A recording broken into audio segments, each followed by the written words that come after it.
de muita mentira, as pessoas carregando a Bíblia, usando a Bíblia e trazendo informações falsas. E nós precisamos de ficar atentos à palavra de Deus para nós não sermos enganados e não cair na infidelidade. Porque olha, o que Deus falou para essa igreja é que ela ia sofrer, mas olha, ser fiel até a morte. Olha a exigência de Deus para todo cristão. Passe o que passar, seja fiel até a morte. Porque só vai herdar todas as coisas quem vencer, como foi cantado aqui. Não era um sonho, era realidade. João viu a cidade santa para os crentes sendo preparada. Quem tem ouvidos ouça o que o Espírito diz às igrejas. Jesus Cristo está voltando. Te prepares para que tu veja. Não, Jesus está voltando. Só vai ver, só vai participar de tudo aquilo que foi mostrado a João. Vai herdar todas as coisas. Quem vencer. O que é que eu e você precisamos vencer? Primeira coisa é vencer nós mesmos. É isso que Jesus fala. Quem quiser vir após mim, faz o que? Nega a si mesmo. Nenhuma pessoa que não consegue dizer não para si vai conseguir ser fiel a Deus. Porque para mim conseguir ser fiel a Deus, eu preciso aprender a dizer não para mim mesmo. Então nós vemos ali as 7 igrejas, no capítulo 2 e 3 de Apocalipse, começando com a igreja de Éfeso, a igreja apostólica do período de Pentecostes, até o ano 96, ali depois de Cristo. Essa foi a igreja que tinha boas obras, que lutava pelo nome de Jesus, mas tinha uma reprovação para aquela igreja. Olha, vocês abandonaram o primeiro amor. Lembra de onde caíste. Conserta. Vamos, essas 7 igrejas, cada uma delas representa um período histórico da igreja. Era uma igreja que existiu na época de João e também representa fases que um cristão ela pode passar. Às vezes tem aquela fase que a gente está tão animado e a gente faz visita e a gente contribui, faz cesta básica, tem muita ação social e aquele amor, luta pelo nome de Jesus.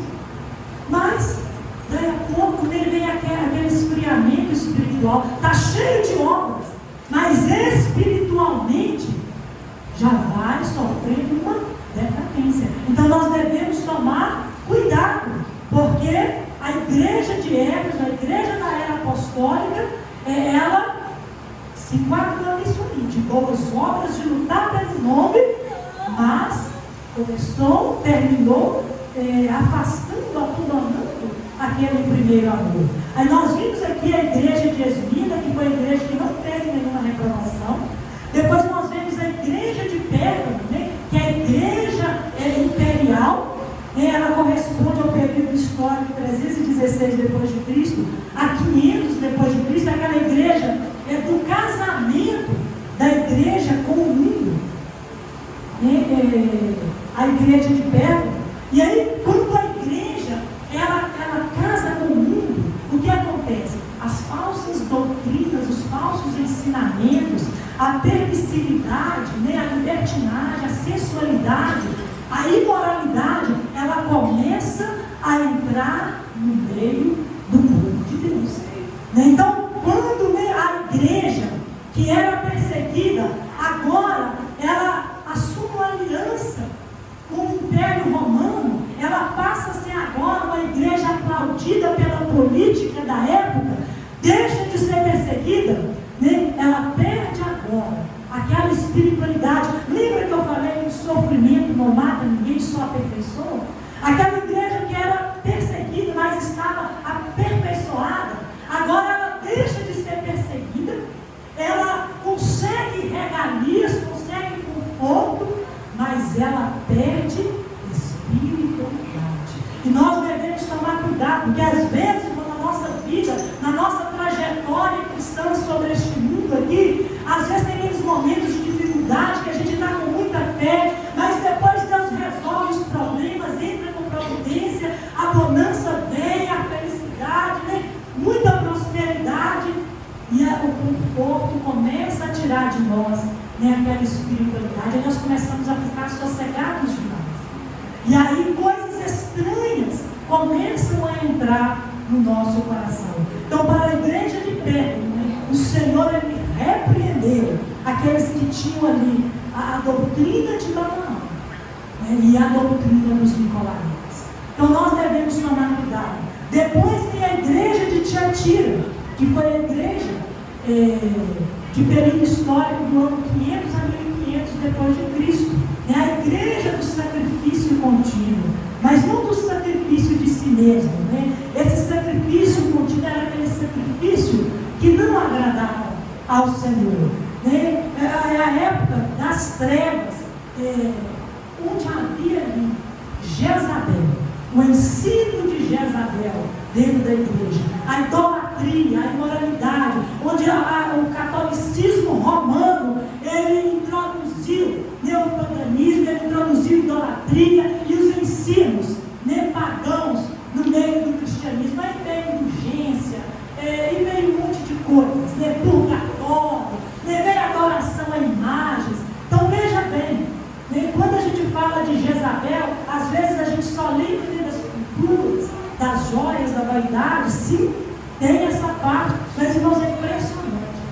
Toda vaidade, toda sensualidade relacionada à aparência, à joia, às vestes, ela está intimamente relacionada à idolatria.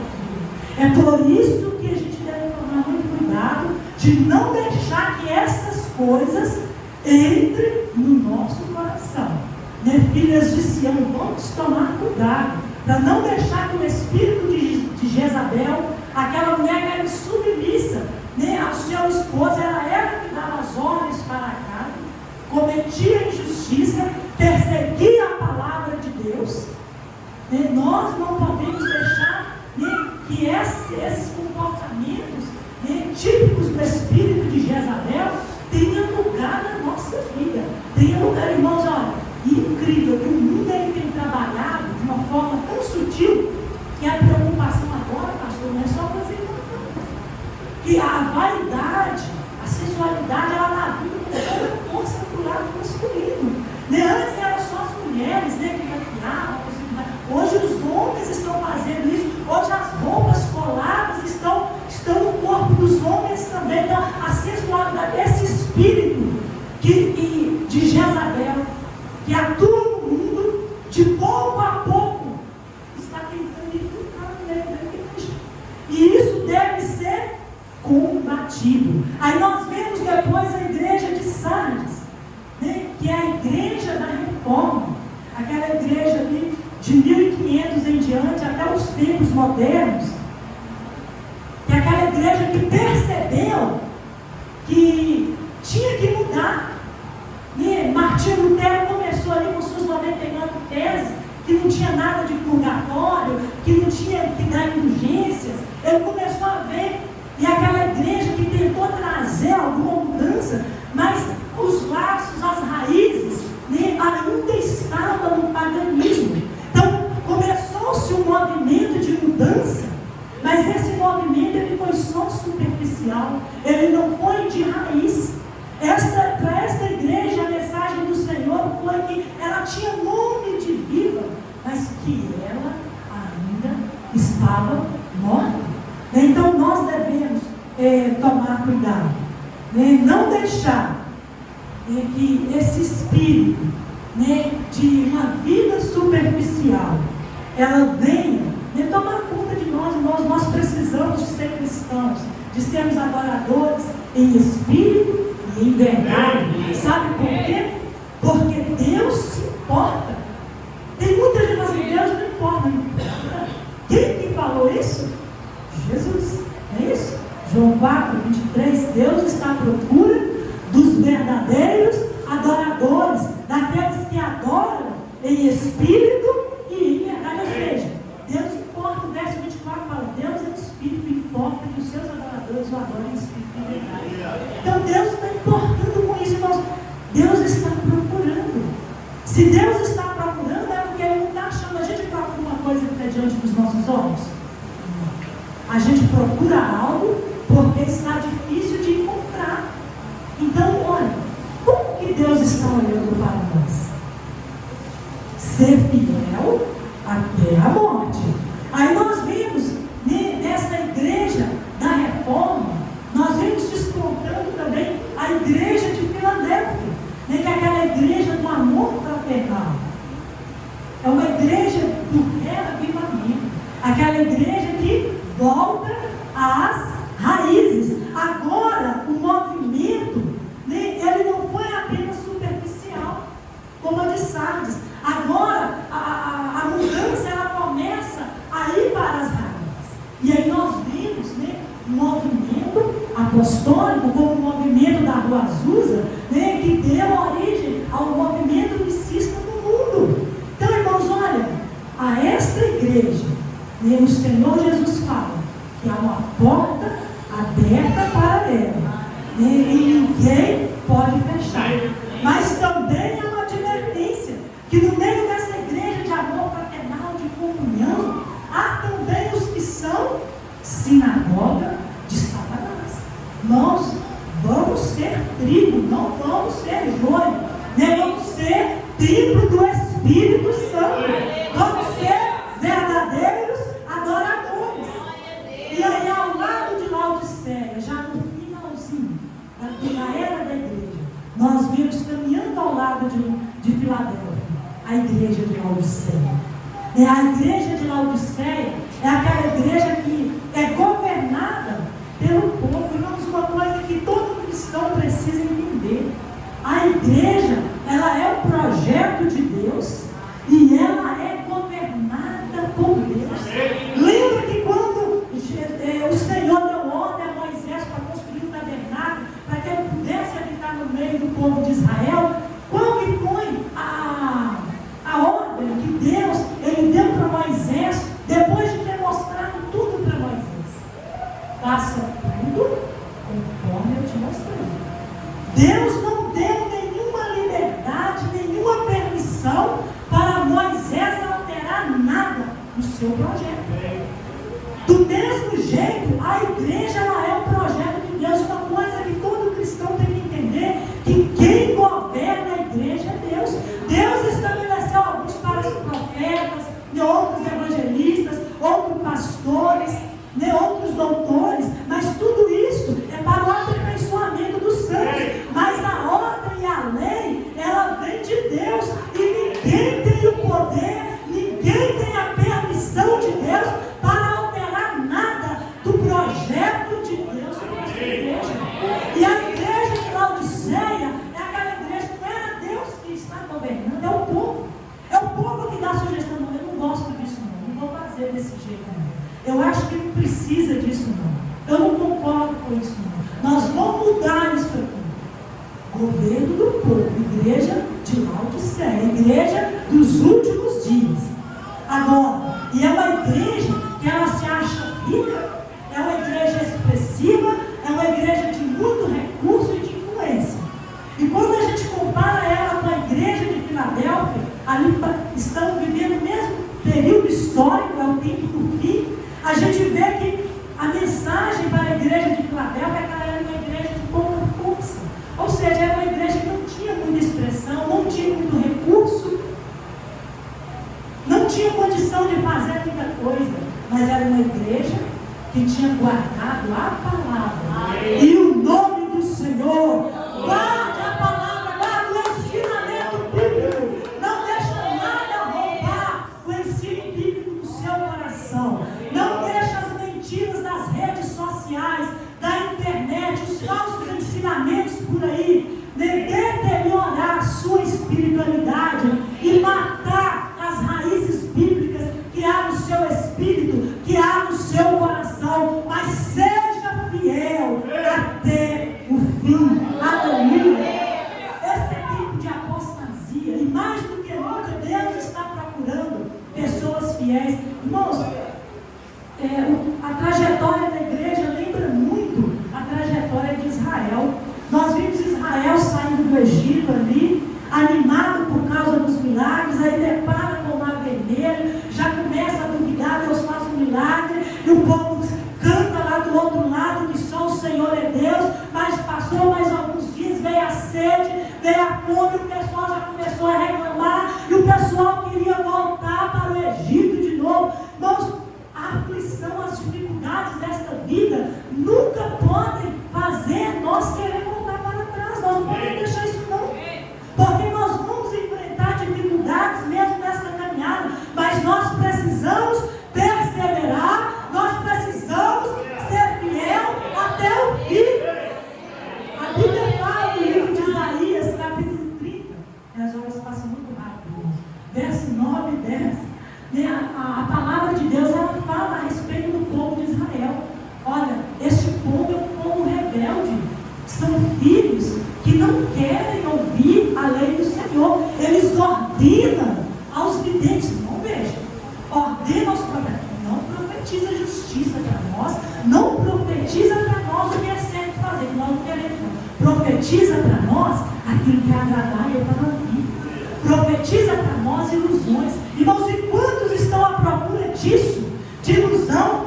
Olha, igrejas cheias por aí, atrás de mensagem de prosperidade, é isso, atrás de mensagem, né, que simplesmente vai ali massagear o ego, mas que não traz mudança, que não traz salvação, que não muda a situação da vida da pessoa. Mas em nome de Jesus Cristo, nessa noite, eu quero que você saia daqui com aquela mentalidade de servir a Deus em todo o tempo, de ser fiel, de falar assim: olha, Senhor, que o teu servo ouve, de sermos geração como Samuel, como Daniel, de sermos como Jó, que perseverou ali na prova, que não recuou, que foi fiel, e o quadro dele foi mudado. Aleluia! E a Bíblia nos fala em 1 Coríntios, no capítulo 10, verso 11, que todas essas coisas sobreveio aos israelitas como exemplo, e foram escritas, registradas na Bíblia, como advertência para nós, sobre quem já chegou o final dos tempos. Fala para o seu irmão assim: o final dos tempos já chegou. O final dos tempos já chegou, irmãos. Filadélfia e Laodiceia estão lado a lado. Joio e trigo estão juntos. Templo do Espírito de Deus e sinagoga de Satanás, infelizmente, estão aí juntos. Agora, nós é que determinamos quem nós vamos ser. Se nós queremos vida eterna, se nós queremos herdar todas aquelas coisas que João viu, vamos ser fiéis. Paulo era advertido a Timóteo, ele fala no capítulo 4 de 2 Timóteo, né, o verso 3 a 4, olha: porquanto surgirá um tempo em que não suportarão o santo ensino, antes terão coceira nos ouvidos e reunirão mestres para si, de acordo com suas próprias vontades. Essas pessoas recusarão a dar ouvidos à verdade e voltarão às fábulas, voltarão a historinhas, voltarão a mitos. Irmãos, eu não estou aqui para pregar nenhum mito para ninguém, nenhuma historinha, né, de chapeuzinho vermelho, de princesa. Eu estou aqui para falar de filhos de Deus, de redimidos, daqueles que foram libertos do pecado e santificados, remidos pelo sangue de Jesus, que estão caminhando para chegar aos céus. Eu quero uma igreja preparada para encontrar com Cristo nos ares, e não para ficar aqui nesta terra sendo reprovado e recebendo a ira de Deus. Aleluia! Glória ao nome de Jesus. Nós estamos falando sobre ser fiel até a morte. Em Provérbios capítulo 20, o verso 6 diz: muitos proclamam a sua benignidade, mas o homem fiel, quem o achará? Quem achará o homem fiel? A Bíblia também fala no livro de Salmo 102, no Salmo 12, no verso 1: socorro, Senhor, são poucos os fiéis na terra.